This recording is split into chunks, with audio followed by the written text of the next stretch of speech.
అనంత కరుణామయుడు పరమ కృపాశీలుడు అయిన అల్లాహ్ పేరుతో. ఆయత్ నంబర్ 35. బిస్మిల్లాహిర్ రహ్మానిర్ రహీం. وإن كان كبر عليك إعراضهم فإن استطعت أن تبتغي نفقا في الأرض أو سلما في السماء فإن استطعت أن تبتغي نفقا في الأرض أو سلما في السماء فتأتيهم بآية ولو شاء الله لجمعهم على الهدى فلا تكونن من الجاهلين. ఆయత్ నంబర్ 35.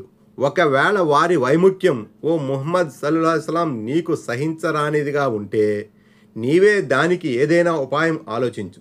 నీకే గనక శక్తి ఉంటే భూమిలో ఏదైనా సొరంగం లేదా ఆకాశంలో ఏదైనా నిచ్చెనను వెతికి వారి కోసం ఏదైనా మహిమ తేగలిగితే తెచ్చుకో.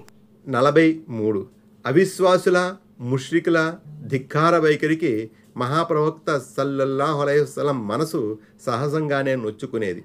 అయితే ఇదంతా దేవుని ప్రణాళిక ప్రకారమే జరుగుతుందని, దైవాజ్ఞ కానంత వరకు ప్రవక్త వాళ్ళని ఇస్లాం మార్గంపైకి తీసుకురాలేరని అల్లాహ్ ఈ ఆయతులో స్పష్టం చేశారు. ఆఖరికి దైవ ప్రవక్త నేలను తవ్వి అందులో సొరంగం తయారు చేసి లేదా ఆకాశానికి నిచ్చెన వేసి మహిమను తీసుకువచ్చిన వీళ్ళు విశ్వసిస్తారన్న గ్యారంటీ ఏమీ లేదు.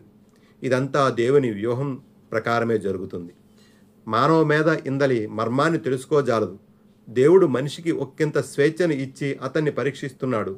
ఆయనే గనక కోరితే బలవంతంగా వారి మెడలు వంచి మరీ అందరినీ సన్మార్గంపైకి తెచ్చేవాడే. అదే గనక జరిగితే దేవుడు మనిషికి ఇచ్చిన స్వేచ్ఛకు నిర్ణయాధికారానికి అర్థం ఉండేది కాదు.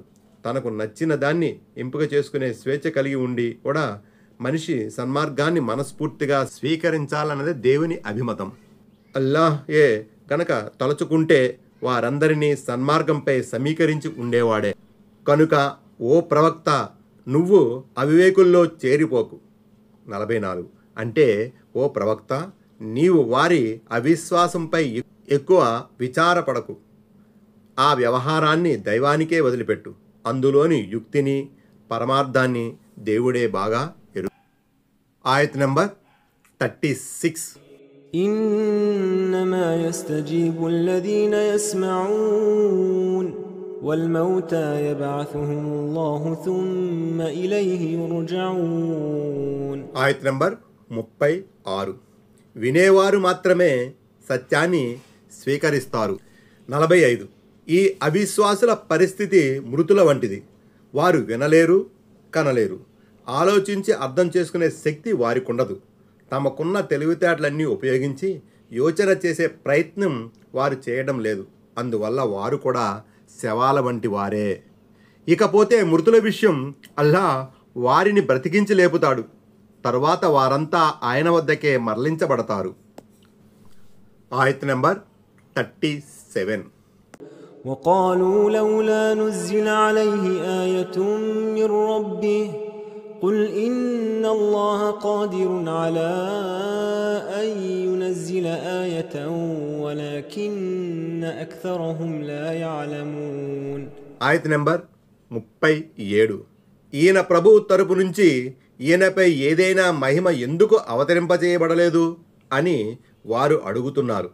అల్లాహ్ ముమ్మాటికి మహిమను అవతరింపజే శక్తి కలిగి ఉన్నాడు. 46.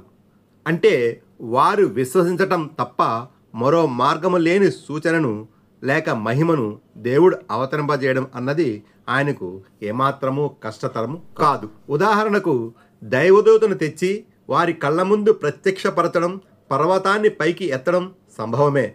దైవ ప్రవక్త మూసా అలైహిస్సలాం కాలంలో ఇలాంటి మహిమలు సంభవించాయి కూడా.